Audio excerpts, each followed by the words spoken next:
Marc Mogès est connu pour détenir des savoirs de la médecine traditionnelle créole. Il connaît de nombreuses plantes qui sont utilisées pour se remettre des lendemains de fête. Et c'est tout naturellement, après ce long week-end, que de nombreuses personnes font appel à ses connaissances pour se remettre du bouillon de wara.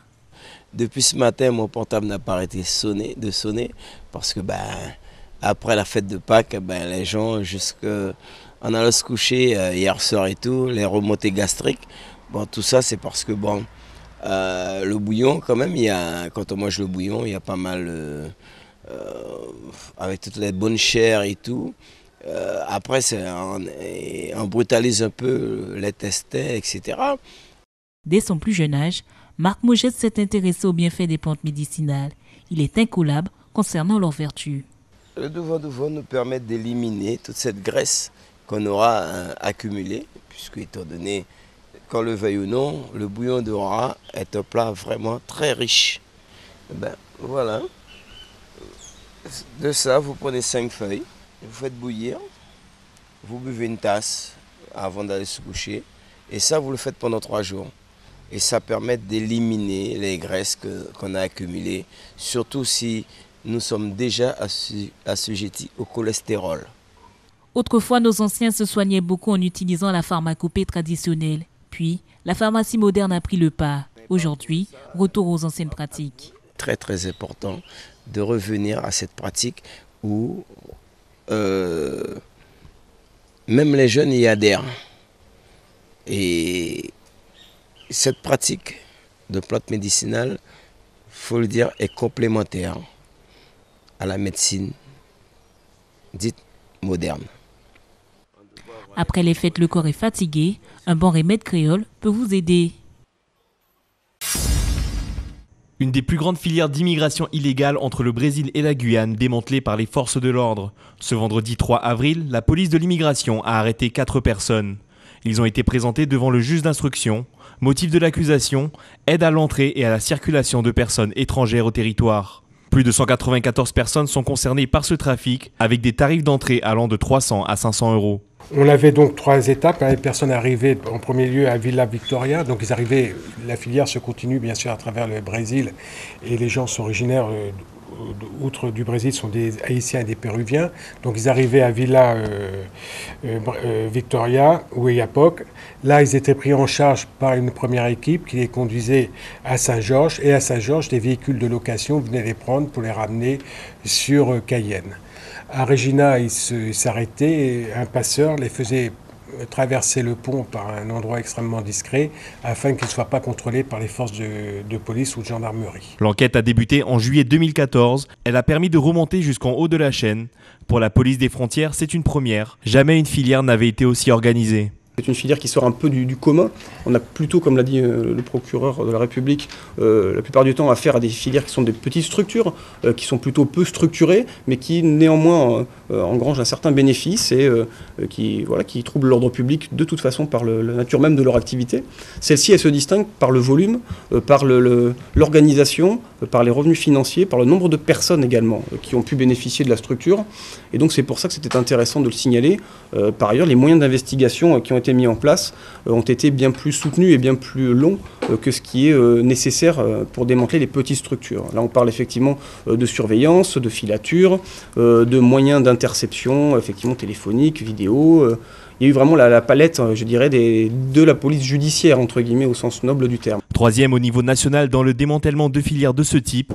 Aujourd'hui en Guyane, plus de 20 filières d'immigration ont été démantelées. 72 personnes ont été associées à ce genre de trafic en 2015, contre 40 en 2013.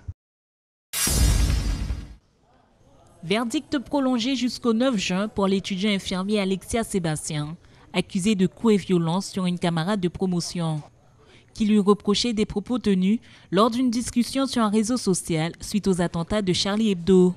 Il est également poursuivi pour apologie de crime et détention de stupéfiants. La décision du tribunal a été reportée pour la seconde fois. Le 3 février dernier, le procureur de la République avait requis 2 ans de prison ferme et 500 € d'amende contre l'étudiant de 27 ans. Au soir des attentats, le jeune homme avait diffusé des messages via WhatsApp qui avaient choqué l'une de ses camarades à propos du policier abattu devant l'immeuble de Charlie Hebdo.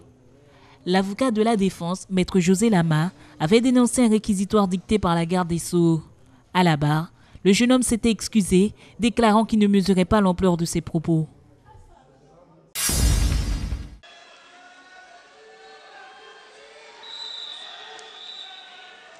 La Guyane continue de gravir les échelons en natation.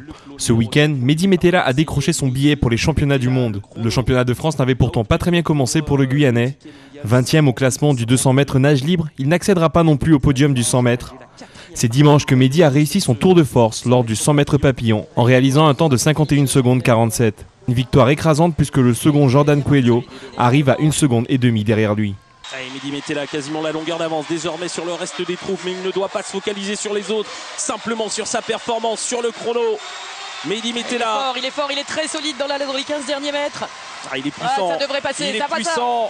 Mehdi Metela, ça le fait. 51-74. C'est la 3e marque mondiale de la saison.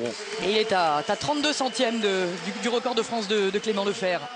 Un exploit qui lui permet de se classer à la 3e place des meilleures performances de l'année. Les mois à venir seront décisifs pour le nageur avec les championnats du monde en août, suivis des Jeux Olympiques à Rio en 2016. Il a la 3e meilleure performance mondiale avec ce temps-là. Ah oui, mais il explose. Spécial dédicace à toutes les femmes qui sont présentes ici ce soir.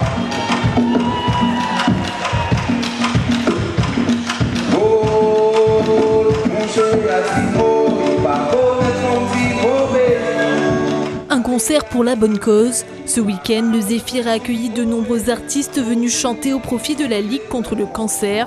Sylviane Sedia, Victor Klett, Lovadja, Orlan Jaffar, Clara et Francis Nugent ont répondu présents pour cette action de solidarité.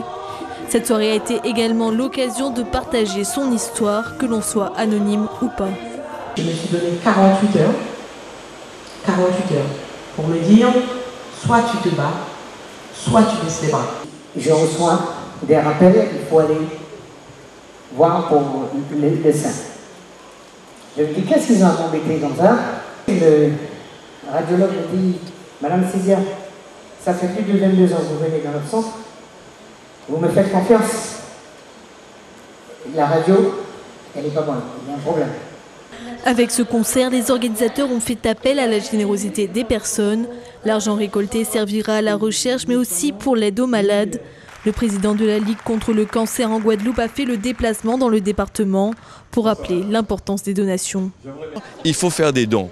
Pourquoi? Tout simplement parce que si nous voulons aider la population de la Guyane, il faut nécessairement qu'il y ait un peu d'argent.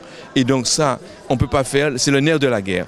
Alors, les communes lointaines, il faut qu'elles soient aidées. Il faut que la prévention soit faite. Nous avons 4 actions à mener et déterminantes. C'est faire la recherche, c'est informer et former la population, donc c'est également venir en aide aux malades et c'est enfin faire un plaidoyer pour défendre les personnes atteintes de cancer. Un message qui est bien passé. Je crois que le combat qui est mené mérite véritablement d'être accompagné. Donc je porte ma petite contribution pour faire avancer la problématique. Nul n'est à l'abri de ce genre de désagréments et je crois que le sens du partage et la solidarité sont des valeurs fondamentales qui vont nous permettre de pouvoir avancer dans la lutte. C'est nécessaire. Seul bémol de la soirée, la salle du Zéphyr est restée relativement vide. Selon les organisateurs, seules 300 personnes étaient présentes. Les dons sont quant à eux estimés à environ 2 000 à 3 000 euros.